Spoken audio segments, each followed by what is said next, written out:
So, to whom it may confuse, my primary motivation for collecting this miasma of paper was to document cultural and political dissent. On one hand, a pointing finger, I feel that Walter Benjamin's Arcade Project provides a model with its constant reorganizing of myriad components in an attempt to articulate a coherent aesthetic social structure. To me, this suggests that perhaps there is a subtle but apparent integrity to the aesthetic of protest and dissent, which is instructive to investigate. On the other hand, a fist, my hippie punk attitude was the primary collecting guide. This collection started in the aftermath of my childhood immersion in protesting the American Vietnam War.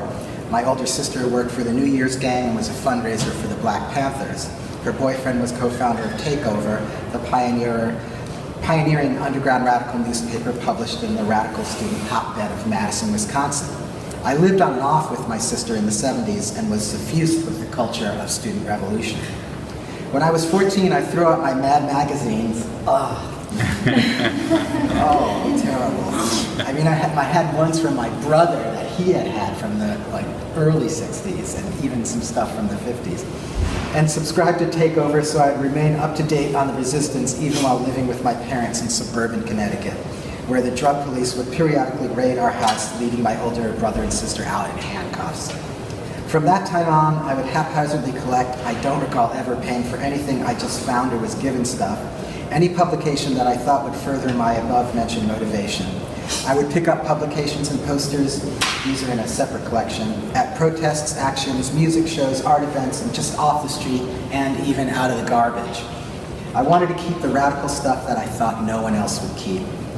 I started curating art shows with Artist Television Access in San Francisco in the 1980s and with Brooklyn in the 1990s. I have probably curated and produced a few hundred shows.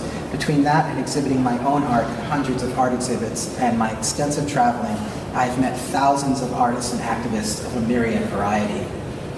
Many of them had given me zines, one-off newspaper parodies, political and religious tracts, and all other kinds of artist iconoclast publications.